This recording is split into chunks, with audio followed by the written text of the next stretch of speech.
د صحابیانو په منځ کې د الله جل جلاله د مینوالو بیلګې. عثمان بن مظعون رضی الله عنه هغه د خپل ځان په اړه خبرې کوي او وایي په مکه کې مې یو صحابي ولید چې شکنجه کېدو.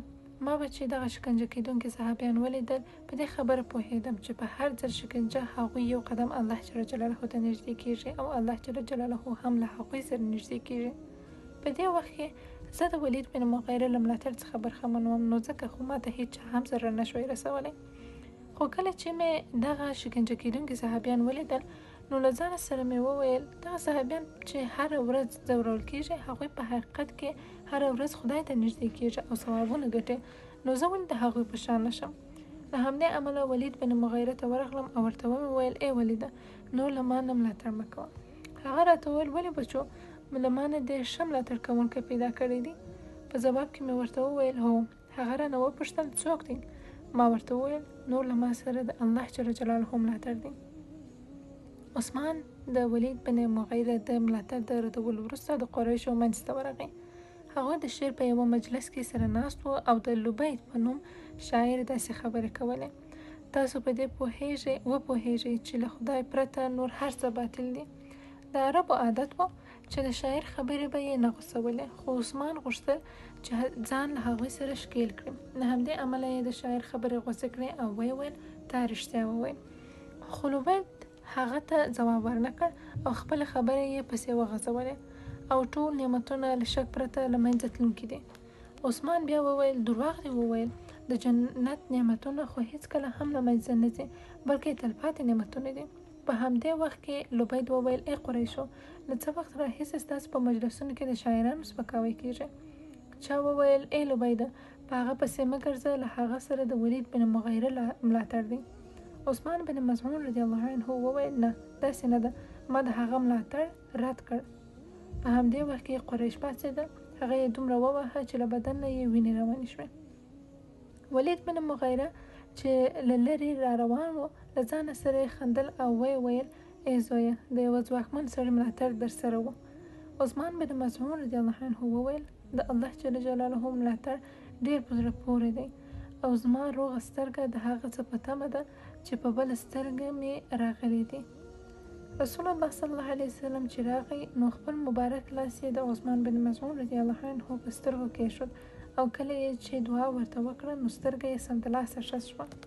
رواه الطبراني الکبیر، الحلیه او الاصابه کتاب کې هم راغلی دی.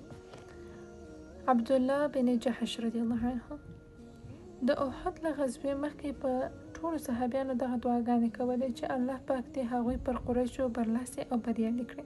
خو کله چې عبدالله بن جحش رضی الله عنه لاسونه د دعا لپاره لپه کړل نو وایي فرمایل ای زما خدایه سبا دې چې کله په جګړه کې له دښمن سره مخ کېږو نو ما له یوه ځواکمن دښمن سره مخ کړه چې زه خاص ستا په خاطر له هغه سره وجنګېږم او هغه له ما سره وجنګېږي او بیا په همدې جګړه کې هغه زما پوزه او غوږونه غوڅ کړي او کله چې زه ستا دیدن ته درځم نو ته رانه وپوښتې چې ای عبدالله پوزه او غوږونه دې ولې غوڅ دي؟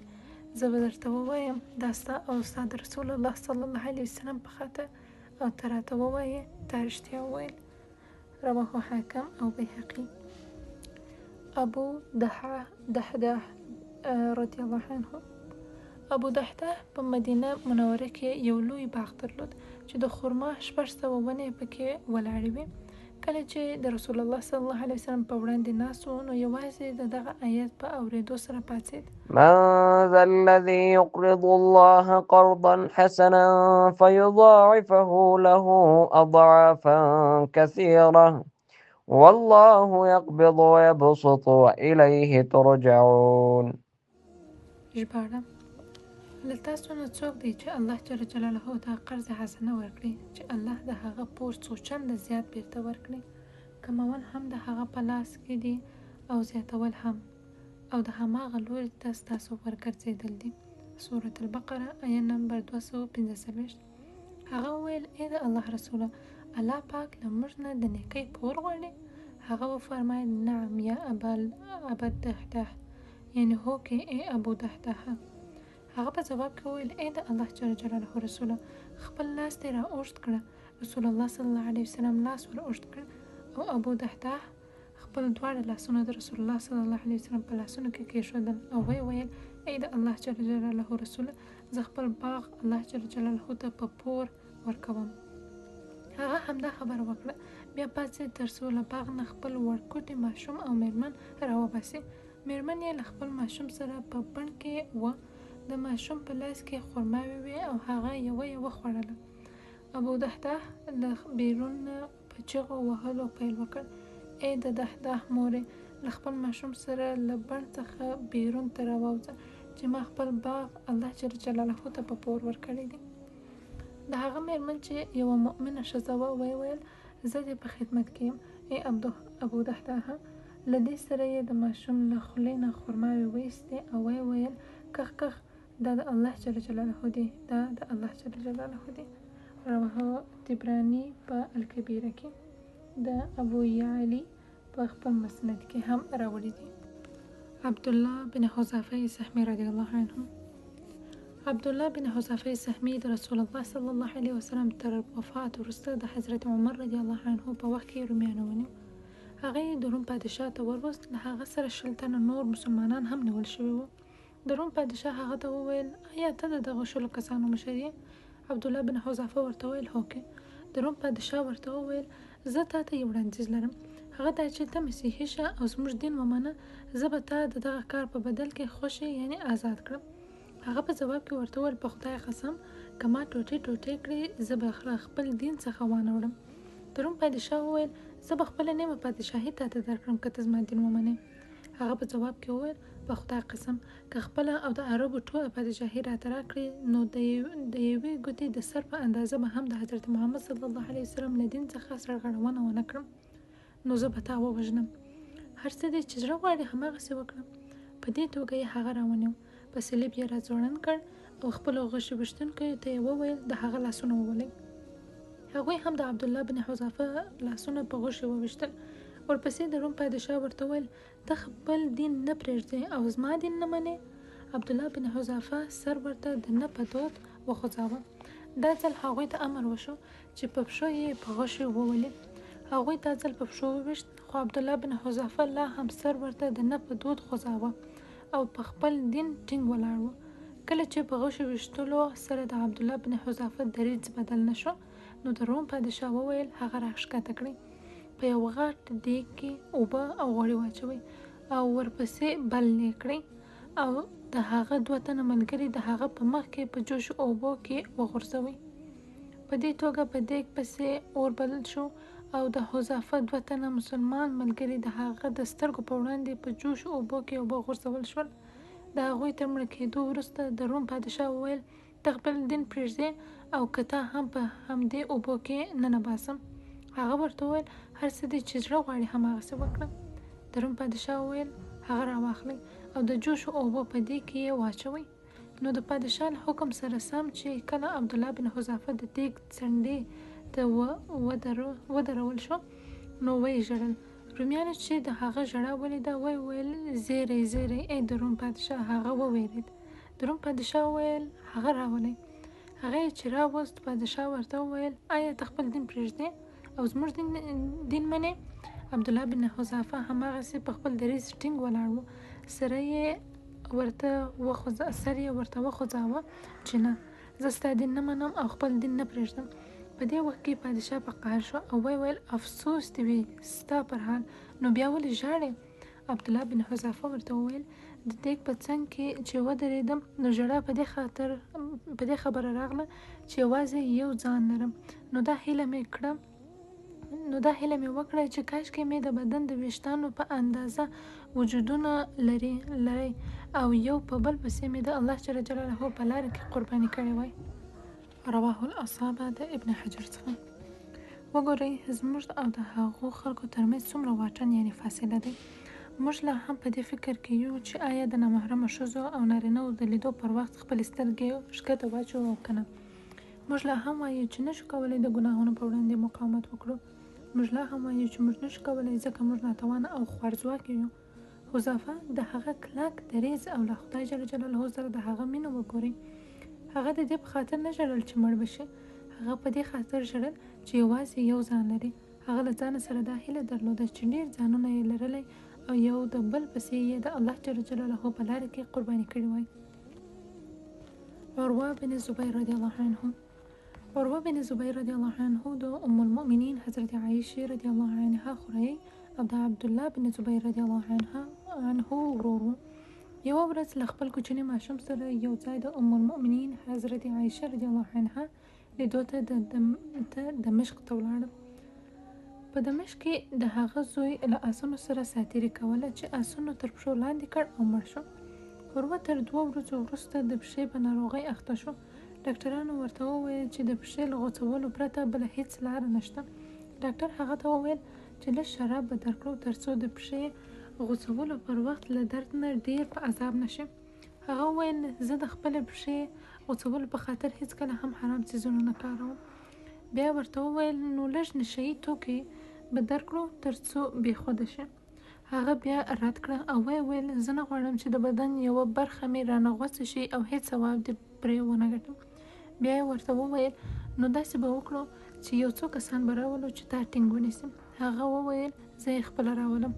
دوی وپوښتل څنګه؟ ده وویل لږ مې پرېږدئ چې پر مانځه ودرېږم. هر کله مو چې زه د خپل رب په وړاندې په خشوع کې ډوب ولیدم او پوه شوئ چې نور په دې دنیا کې نه یم نو بیا لږ انتظار وکړئ چې کله سجدې ته ولاړ شم بیا مو چې څه زړه غواړي هماغسې وکړئ ځکه هغه وخت به زه له خپل رب سره وم. په دې توګه هغه چې کله سجدې ته ځي نو ډاکټران یې د پښې په غوڅولو پیل کوي، خو په دې وخت کې یوازې د سبحان الله والحمدلله والله اکبر له غږ پرته عروه بن زبیر نور هیڅ هم نه وایي. هر څومره چې دردونه زیاتېږي هغه په لوړ غږ تکبیر کوي او وایي چې الله اکبر لا اله الا الله تر دې پورې چې وینه یې په تیزۍ سره بهېده. ډاکټرانو یې د وینې د مخنیوي په خاطر جوش اوبه راوړې او هغه یې په پښه ورواچولې. په دې وخت کې هغه بېهوشه شو او له ذکر او تسبیح پرته یې نور هیڅ هم نه ویل.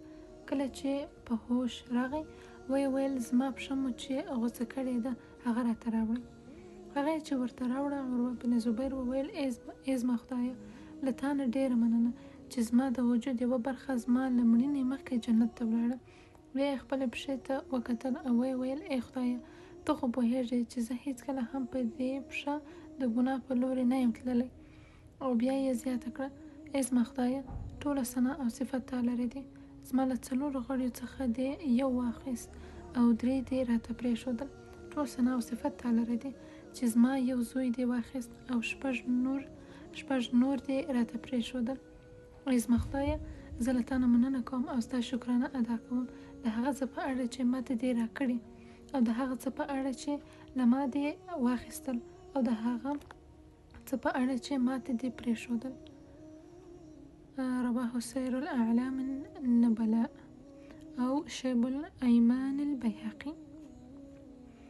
یوه تابعي ښځه یوې تابعي ښځې د الله جل جلاله په مینه کې شعر ولیکه او له الله جل جلاله سره یې د راز او نیاز په ترڅ کې داسې وویل: کاش چې ته خوږ وې او ژوند تریخ وې، کاش چې ته خوښ وې او نور ټول موجودات نارامه، کاش چې زما او ستا ترمنځ جوړه وي او زما او د نور عالمیانو ترمنځ ناجوړه.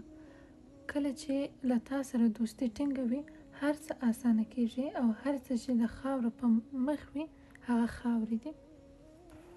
جنید رضی الله عنه جنید هم یو تابعي دی. یوه ورځ د تابعینو په یوه ډله کې ناست وو. هغوی په دې اړه خبرې کولې چې د چا به له الله جل جلاله سره ډېره مینه وي. په هغوی کې یو تن وویل هر څوک چې شپه د الله جل جلاله په مینه ویښه تېره کړي هغه به د الله جل جلاله سره ډېره مینه ولري. یو بل تن وویل څوک چې له نیکو کسانو سره ناسته ولاړه ولري او له بدو کسانو سره ناسته ولاړه ونه کړي هغه به د الله جل جلاله سره ډېره مینه ولري. کله چې جنید ته وار ورسید چا ورته وویل ای عراقیه ته په دې اړه څه نظر لرې؟ جنید وویل له الله جل جلاله سره ډېره مینه لرونکی بنده هغه دی چې خپل ځان هیر کړي او د الله جل جلاله له یاد سره یې ځان تړلی وي، د هغه جل جلاله حقونه ادا کړي او هغه جل جلاله ته د زړه په سترګو وګوري، یوازې د خدای په خاطر خبرې وکړي. خبرې یې ذکر وي، کړنې یې د الله جل جلاله د حکمونو پلي کول وي او د زړه ډاډ یې د الله جل جلاله سره وي. هغه سړی به د خدای د پاره او له خدای سره وي. سبحان الله. عبدالله بن عباس رضی الله عنه له الله جل جلاله سره د مینې یوه بله نمونه عبدالله بن عباس رضی الله عنه دی. وایي چې د عبدالله بن عباس رضی الله عنه له خدای جل جلاله سره ډېره مینه وه، ان تر دې پورې چې که یو چا هغه ته ویلی وای چې سبا د قیامت دی، نو هغه د خدای په مینه کې دومره ډوب و چې حتی په دې خاطر به یې هم خپل عملونه نه وای زیات کړي. سبحان الله. ابن تیمیه وایي چې په دنیا کې یو جنت دی، څوک چې دغه جنت ته داخل نشي هغه به د آخرت جنت ته هیڅ کله هم داخل نشي. چا وپوښتل هغه څنګه؟ ابن تیمیه وویل هغه له الله جل جلاله سره د معرفت، مینې، انس او اشتیاق جنت دی.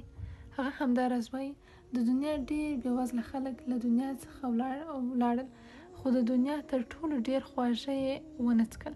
چا وپوښتل په دنیا کې ډېر خواږه څه شي دي؟ هغه وویل له خدای سره د مینې خواږه. بل ځای وایي که جنتیان له الله جل جلاله سره د نږدېوالي هغه خواږه وڅکي چې زه یې څکم، د هغوی لپاره یوازې همدا بس ده.